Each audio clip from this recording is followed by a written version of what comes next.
Guys, this is no word of a lie. This is my second video that I'm filming tonight, and halfway through filming the first video, my mic actually died on me and I had to finish it using my Rode lav mics. The Sennheiser MKE 600 is 13 years old, but it's still one of the best microphones to buy for video production, even with one major flaw which drives me insane, which is literally what I was on about a second ago.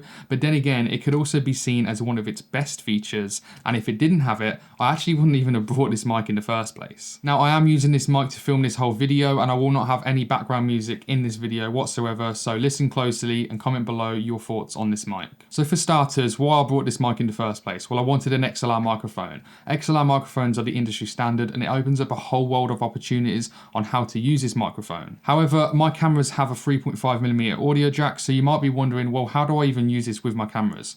Well, that's because it comes with an XLR to 3.5mm jack in the box, which is one of the main huge reasons why I actually did buy this mic, but not the main reason. With it also being an XLR mic, it means that I have the power to plug this straight into a cinema camera when I do eventually upgrade in the future to like a C80, and also you can plug it straight into external recorders like the Tascam FR-AV2, which is a recorder I'm definitely interested in, and both of these ways can actually power the mic using the 48 volts phantom power, just like any other XLR microphone. Now, another question that you might actually have is, how does this mic work with my mirrorless cameras when they don't actually provide any phantom power whatsoever to the mic? Well, this is actually the main reason why I did buy this mic, and also that main frustrating feature that drives me absolutely mad, and that is because you can power this mic using a single AA battery. If this mic didn't have this feature, I literally couldn't even use it with my cameras, and I wouldn't even have bought it because it can't do phantom power. So it is a great feature to have, and it allows creators and filmmakers with mirrorless cameras to use this amazing professional mic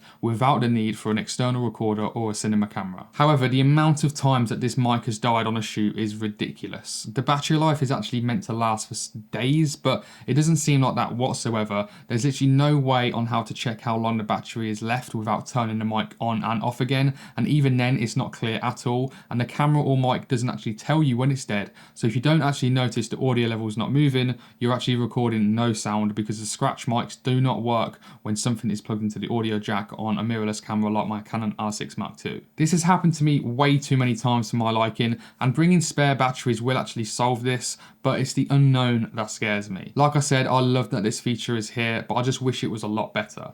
It was actually making me debate buying the Tascam FR-AV2 to plug straight into the mic to give it phantom power, because at least that way I can actually check exactly how long is left on the battery on the recorder, so I actually have time to go and change the batteries without the sound cutting out. But after my mic has died on me literally about half an hour ago filming my other video, I'm literally going to purchase this recorder after this video because it drives me absolutely insane. Even my spare batteries were dead, so I literally had to finish my previous video, like I said, using my Rode lav mics because I didn't know how long it's going to take to charge up my batteries. And luckily, I've just checked my audio levels, it's still charged, so hopefully I will finish this video by the time it does die. To help save the battery, you do need to switch it off every time you are finished with it, and it should last a lot longer than it does for me, but I'm literally a very forgetful person, and I always forget to turn it off. I literally looked at it earlier and I saw that it was on and the battery was dead, so I had to replace the battery, and that battery was dead. So yeah, it's an endless circle because I always forget to charge the batteries as well. It is very annoying. So it is partly my fault, but the majority of XLR mics don't actually have an on-off switch because they are powered using phantom power,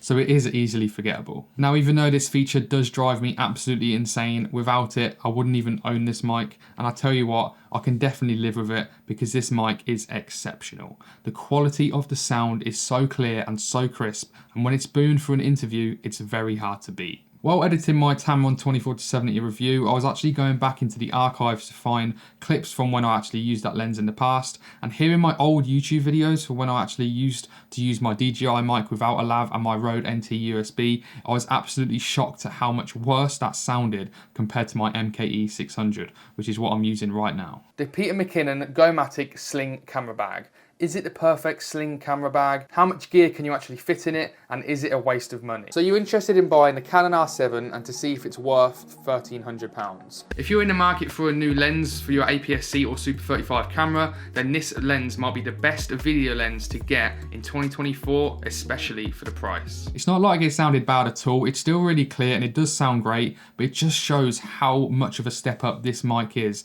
because it just sounds so much better when it is boomed properly. Like I said earlier, I have been using this mic for the whole of this entire video. I have actually edited the EQ and also added some compression, but for the rest of this video, I will use the unedited audio to give you a better idea of what this mic sounds like straight out of camera. Leave your thoughts in the comments below of what you think of the sound quality so far. I did actually use this mic on 3 different interviews for a promotional video that I did for my dad last year. 1 was my dad and 2 was some of his customers for when we did some customer testimonials. And I will play some of that audio now so you can hear how good this mic sounds in 2 outdoor scenarios and in 1 in a controlled environment. We're a family-run business and we've been operating in Northampton for coming up to 15 years. We provide grass cutting, hedge trimming and small landscape projects. I can't fault his workmanship.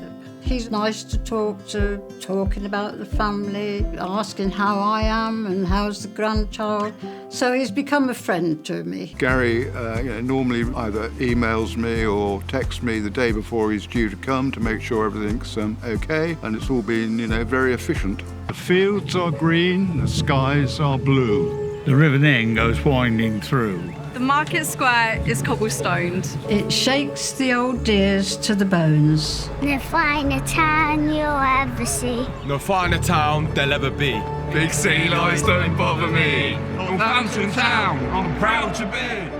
I actually love how them interviews sound, and the mic makes the vocals sound so good. And I remember being so shocked when actually listening to that back, because that was one of the first times that I did actually use that mic. So I'm really impressed with it, and I can't wait to start using it on more interviews in the future and just start booming it for literally everything, because it is so good. One of the main scenarios that I do actually want to use this mic for, that's not interviews, is actually getting sound bites at weddings on my camera rig. And when I do get the Tascam FR AV2, I'll be able to record in 32-bit float using this mic, and it's going to sound so good. And I will make a full video on the Tascam recorder in the future, so if you do want to watch that, make sure you are subscribed so you do not miss that video. You also get a windshield, a shock mount, and also a carry case to put the mic and all of its accessories in, which is really nice because it keeps it all in one place. The shock mount is pretty bad though. You can't adjust it at all unless you do mount it on a ball head, so when it is placed on the boom pole, the movement is actually quite limited. It also has a low cut filter switch above the on-off switch, which is located on the side of the mic